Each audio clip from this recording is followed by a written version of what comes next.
เอ้ยผู้ย่างบาร์บีคิวให้หลานกินจะมันคักจะมันแน่จังวะเพิ่นหนาวแต่วางบ่ร่มเบ้ยผู้น่ะผู้น้อยคุณยายไม่มีอันนี้ดูไฟผู้น้อยสิกะแฮสิกะแฮดูสิไฟผู้น้อยดูสิ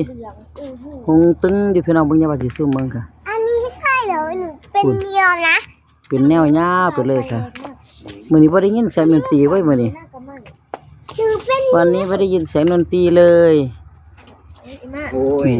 เป็นมัดซกเพิ่นหันกลับมาเบิ่งผู้ย่างบาร์บีคิวคือเก่าพี่น้องพริกไปตู้พริกไปพริกแล้วบ่เราสักครู่ไปเอาจานมาใส่เร็วจานพุ่นเด็กน้อยก็เล่นอยู่รอนี่แหละพี่น้องพุ่นบรรยากาศยามแดงหน้าบ้านค่ะพุ่นสปอร์ตไลท์แจ้งจังปางแหละพี่น้องดูไฟก็ได้หูตึงอยู่ค่ะถ้านี่จะแม่นภูเขาคำเราบ่เห็นหรอกครับภูเขาคำเราบ่เห็นอุ้ยนั่นคุณข้างจะพากันไปขึ้นอันเหยียบข้างหมึกทั่วตาได้ลูกเด้อ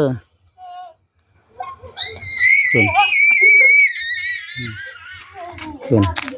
กลับมาสูบไปเอาจานมาไปเอาจานมาใส่เร็ว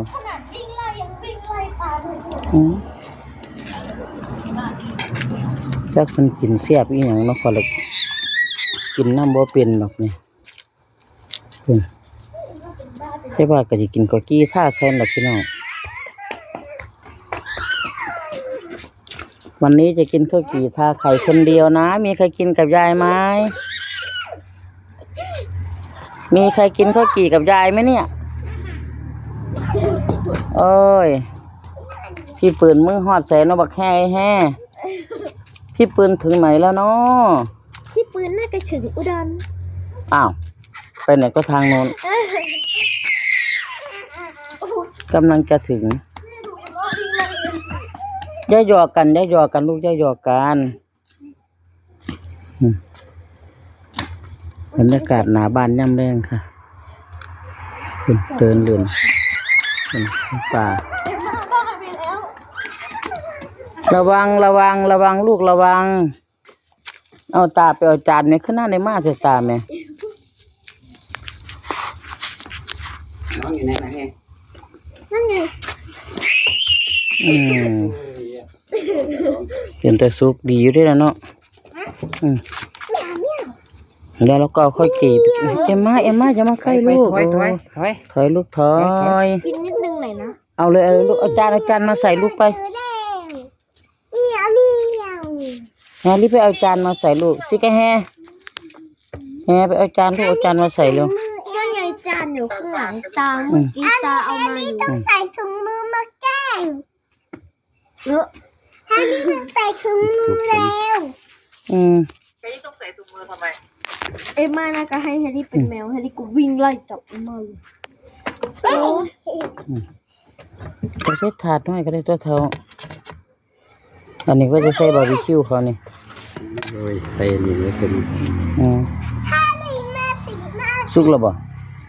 แล้วสุกก็เรียงเลย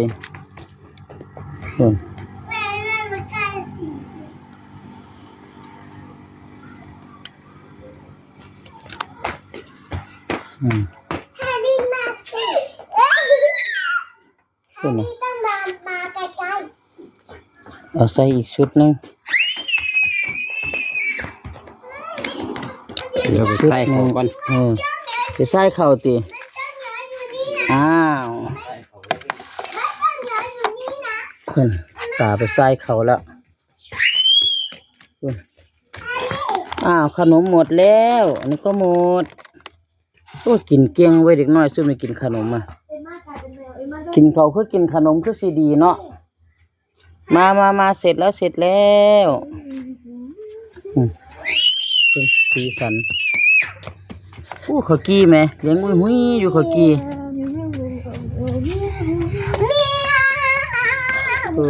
เยอะได้หยอกกันแห้งเลยลูกเอ้ยแฮ่ คุณบรรยากาศเย็นๆพี่น้องมากินย่างบาร์บีคิวกับข้าวจีท่าใครน้ำกันค่ะ